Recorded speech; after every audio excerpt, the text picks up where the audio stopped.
Richland Hills Public Library. I'm Miranda, the youth librarian, and today, or this week, we're doing all things fairy. So for our crafty / sciencey project this week, we're going to be doing some really cool, I guess kind of watercolory art. So what you need for this one, some sort of tray or pan, something along those lines. I have covered mine with saran wrap, which just makes it easier for later. You don't have to do that if you don't want to. It just makes cleanup easier. A coffee filter, or more than one, depending on how many of these you want to make. Some sort of squirt bottle. You can also use like an eyedropper or something, but a squirt bottle tends to be easier. Let's see. Oh, for this one, you will need the fairy template that you see here. This template is available in our craft kit that you can pick up at the library this week. Just give us a phone call and we will get one of those out to you. We'll set up a time. I believe I will have a link to the template that will be posted with this video. So check down in the description of the video and we'll have a link to where you can download this template and print it out at home. Then you will also need some scissors. And you will need some markers of some kind. Okay, so first things first, we're going to decorate our coffee filter.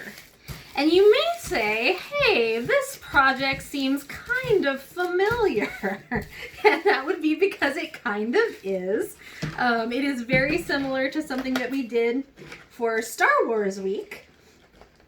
But this one, let's see, which colors do I want? I think I want yellow, and let's do a green, let's do a teal, let's do that one too. Okay, and it is kind of similar, but the result is going to be very different.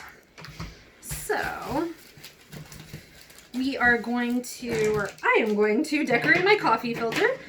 For this part, I will speed up the video so you don't have to watch me in slow-mo decorate this thing. But I will decorate and then we'll go on to the next part.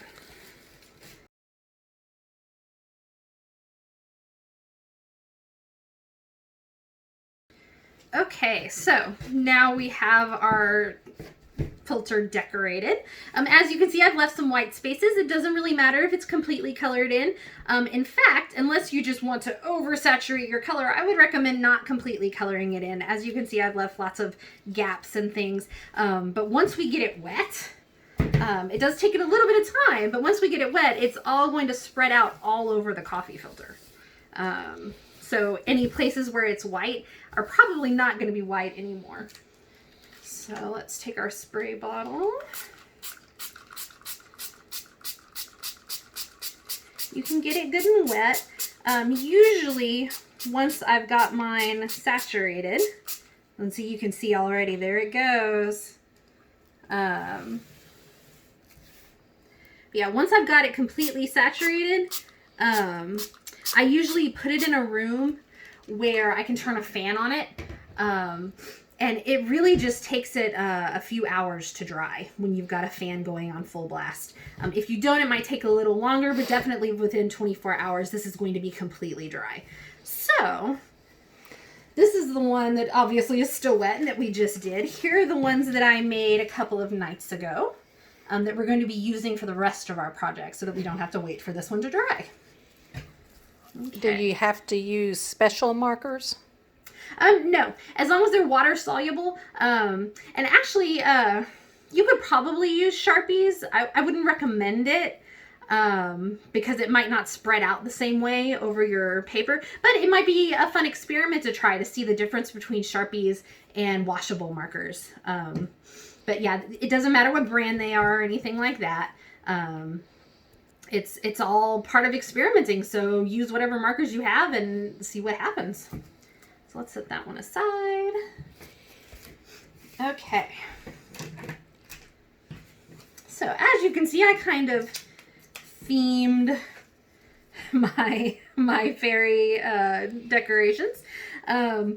I did use cardstock for one and regular paper for the other because I was kind of curious to see if it would make any difference. So my purple one is cardstock. It's a little bit heavier. And my orange one is just like regular printer paper. It's not any extra thickness or anything like that. Okay, so basically what we're going to do now is make a snowflake. So we're going to fold it over a few times. And you can cut out the little holes in your fairy wings. I didn't because I couldn't find my X-Acto knife. But you can definitely do that. Just be careful when you do. Or you could color them. You could, yes, absolutely. These fairies can definitely be colored. Okay.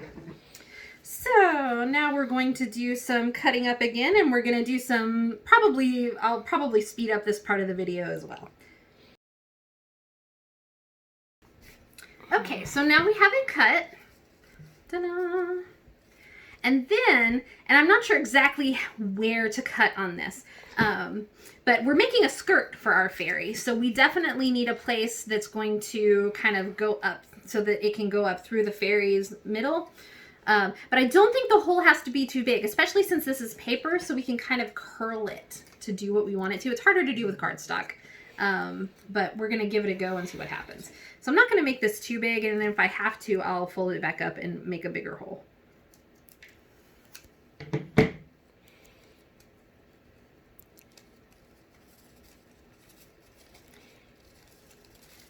Okay, so there's the size of the hole, as you can see, and I really only cut off a teeny tiny bit there.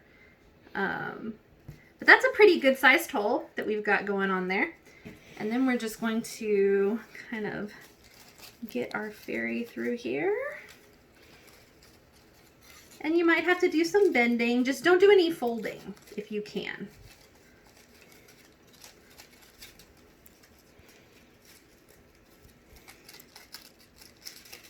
All right. Okay, so there's our fairy with her pretty skirt. If you want some extra layers, you could also like tape up some bits and pieces. And kind of get it closer, or use some glue and get it closer to her waist. Like so.